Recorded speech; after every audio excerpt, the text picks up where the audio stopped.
Miguel D sevens द्वारा लिखित don Quixote 1600 के दशक की शुरुआत में प्रकाशित एक स्पेनिश उपन्यास है। कई आलोचकों और लेखकों द्वारा पहला आधुनिक उपन्यास घोषित किया गया। डॉन क्विक्सोट एक मध्यम आयु वर्ग के रईस के कारनामों को दर्शाता है, जो सामान्य जीवन से असंतुष्ट है।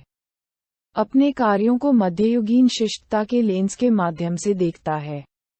एक शूरवीर अपराधी के रूप में बुराई और अन्याय से लड़ने की सेवा में वह कई साहसिक कारनामे और दुस्साहस करता है। उपन्यास का सारांश। डॉन क्विक्सोट मध्य स्पेन के ला मंचा क्षेत्र का एक मध्यम आयु वर्ग का सज्जन व्यक्ति है। अपने द्वारा पढ़ी गई किताबों में बताए गए शूरवीर आदर्शों से प्रेरित होकर वह असहायों की रक्षा करने और दुष्टों को नष्ट करने के लिए अपना भाला और तलवार उठाने का फैसला करता है। पहले असफल साहसिक कार्य के बाद वह सांचो पांजा नाम के एक भ्रमित मजदूर के साथ दूसरे साहसिक कार्य पर निकलता है, जिसे उसने अपने वफादार साथी के रूप में अपने साथ जाने के लिए मना लिया है। सांचो की सेवाओं के बदले में डॉन क्विक्सोट ने सांचो को एक द्वीप का धनी गवर्नर बनाने का वादा किया।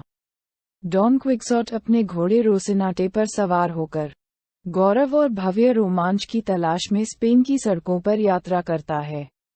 वह एक किसान महिला डुल्सिनिया डेल टोबोसो के नाम पर भोजन, आश्रय और आराम सब कुछ छोड़ देता है, जिसे वह एक राजकुमारी के रूप में देखता है।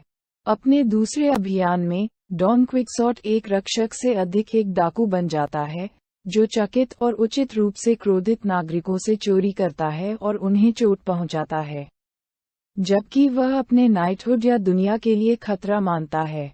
डॉन क्विक्सोट ने एक लड़के को छोड़ दिया और उस लड़के को एक दुष्ट किसान के हाथों में सिर्फ इसलिए छोड़ दिया क्योंकि किसान ने शपथ ली थी कि वह लड़के को नुकसान नहीं पहुंचाएगा। वह एक नाई का बेसिन चुराता है जिसके बारे में उसका मानना है कि यह पौराणिक मेम्ब्रेनो का हेलमेट है। वह फिएब्रास के अमृत बलसम की उपचार शक्तियों के प्रति भी आश्वस्त हो जाता है, जो उसे इतना बीमार कर देता है कि तुलनात्मक रूप से वह बाद में ठीक होने का अनुभव करता है। सांचो डॉन क्विक्सोट के साथ खड़ा है। अक्सर सांचो को डॉन क्विक्सोट के व्यवहार से उत्पन्न दंडों का खामियाजा भुगतना पड़ता है। डॉन क्विक्सोट के कार्यों की कहानी में उन लोगों की कहानियां शामिल हैं जिनसे वह अपनी यात्रा के दौरान मिलता है। डॉन क्विक्सोट एक छात्र के अंतिम संस्कार का गवाह बनता है, जो चरवाहे बनी एक तिरस्कारपूर्ण महिला के प्रति अपने प्रेम के परिणामस्वरूप मर जाता है।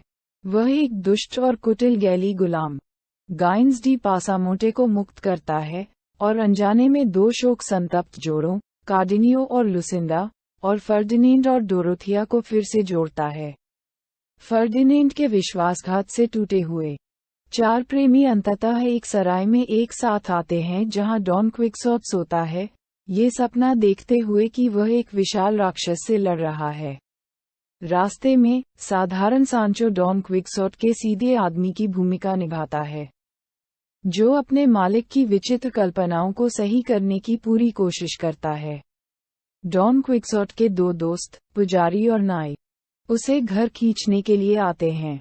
डॉन क्विक्सोट यह मानते हुए कि वह किसी जादू के प्रभाव में है, वह उनके दोस्तों के साथ जाता है। इस प्रकार उसका दूसरा अभियान और उपन्यास का पहला भाग समाप्त होता है। उपन्यास का दूसरा भाग डॉन क्विक्सोट के नकली सीक्वल के खिलाफ एक भावुक अपमान के साथ शुरू होता है, जो सेवेंस के दो हिस्सों के बीच अंतरिम में प्रकाशित हुआ था। हर जगह डॉन क्विक्सोट कहानी के वास्तविक और झूठे दोनों संस्करणों से दूसरों द्वारा प्राप्त की गई अपनी प्रतिष्ठा का पता लगाता है। जैसे ही दोनों अपनी यात्रा पर निकलते हैं, सांचो डॉन क्विक्सोट से झूठ बोलता है और उसे बताता है कि एक दुष्ट जादूगर ने डुल्सिनिया को एक किसान लड़की में बदल दिया है। इस जादू को खत्म करना, जिस पर सांचो भी विश्वास करता है, डॉन क्विक्सोट का मुख्य लक्ष्य बन जाता है। डॉन क्विक्सोट की मुलाकात एक ड्यूक और डचेस से होती है जो उसके साथ छल करने की साजिश रचते हैं।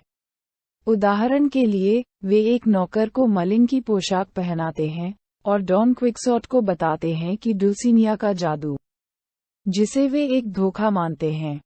केवल तभी पूर्ववत किया जा सकता है जब सांचो अपनी नग्न पीठ पर 3300 बार खुद को कोड़े मारेगा। ड्यूक और डचेस की निगरानी में डॉन क्विक्सॉट और सांचो कई साहसिक कार्य करते हैं। वे एक उड़ने वाले लकड़ी के घोड़े पर सवार होकर उस राक्षस को मारने की उम्मीद में निकले, जिसने एक राजकुमारी और उसके प्रेमी को धातु की मूर्तियों में बदल दिया था और राजकुमारी की महिला सेवकों की दाढ़ी बढ़ा दी थी। ड्यूक के साथ रहने के दौरान सांचो एक काल्पनिक द्वीप का गवर्नर बन जाता है। वह 10 दिनों तक शासन करता है जब तक कि वह ड्यूक और डचेस के मनोरंजन के प्रायोजक के हमले में घायल नहीं हो जाता। सांचो का तर्क है कि एक दुखी गवर्नर की तुलना में एक खुश मजदूर बनना बेहतर है। डचेस के घर की एक युवा नौकरानी को डॉन क्विक्सॉट से प्यार हो जाता है, लेकिन वह डुल्सिनिया का कट्टर उपासक बना रहता है। उनका कभी न खत्म होने वाला मामला अदालत को बेहद चकित करता है। अंत में डॉन क्विक्सॉट फिर से अपनी यात्रा पर निकलता है, लेकिन उसकी मृत्यु शीघ्र ही हो जाती है।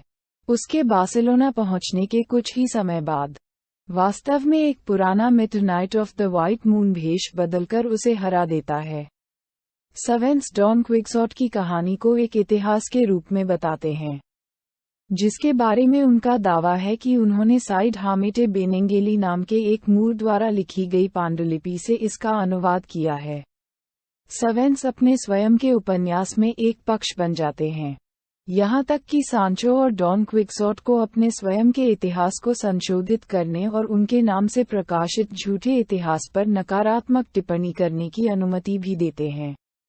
अंत में मारा पीटा डॉन क्विक्सॉट उन सभी वीरतापूर्ण सच्चाइयों को त्याग देता है जिनका उसने इतनी शिद्दत से पालन किया था और बुखार से मर जाता है। उनकी मृत्यु के साथ शूरवीर भ्रष्टाचारी विलुप्त हो गए। बेनेंगेली उपन्यास के अंत में लौटकर हमें बताते हैं कि डॉन क्विक्सॉट का इतिहास लिखने में शूरवीरता की समाप्ति को चित्रित करना उनका मुख्य उद्देश्य था। डॉन क्विक्सॉट भ्रमग्रस्त और कल्पनाशील है। मध्ययुगीन शूरवीरता की कहानियों के प्रति अपने प्रेम से प्रेरित होकर वह ऐसे साहसिक कारनामों पर निकल पड़ता है जो अक्सर वास्तविकता से अलग होते हैं। डॉन क्विक्सॉट अत्यधिक आदर्शवादी है और वास्तविकता से अलग है। अपने जीवन की तुलना शूरवीरता की शूरवीर कहानियों से करते हुए वह वास्तविकता को उस रूप में देखने में असमर्थ है जैसी वह वास्तव में है। डॉन क्विक्सॉट को एक किसान महिला एल्डोंजा से प्यार है, जिसका नाम वह डुल्सिनिया है। हालांकि वह उपन्यास के माध्यम से उसकी प्रेमिका के रूप में काम करती है, लेकिन वह उसके स्नेह से पूरी तरह अनजान है। डॉन क्विक्सॉट मिगुएल डी सवेंस द्वारा लिखा गया एक उपन्यास है, जिन्होंने पड़ोसी देशों में एक सैनिक के रूप में अपने जीवन से कई विवरण प्राप्त किए हैं। ये कहानी इटली में डे सवेंस के समय से भी प्रभावित है। डॉन क्विक्सॉट के पीछे प्राथमिक संदेश आधुनिक युग में और निम्न वर्गों के बीच शिष्टाचार की परंपराओं की तुच्छता और हास्यास्पदता है। डॉन क्विक्सॉट के साथ अक्सर उसका पड़ोसी सांच पेंजो आता है, जो उसके अनुचर या सहायक के रूप में कार्य करता है। वह अपने घिसे पिटे घोड़े का नाम रोसिनाटे रखता है, जिस पर वह अपने साहसिक कार्यों के लिए सवारी करता है। यदि आप हमारी मेहनत की सराहना करते हैं तो कृपया इस पोस्ट को लाइक और शेयर करें और हमारे चैनल को सब्सक्राइब करें।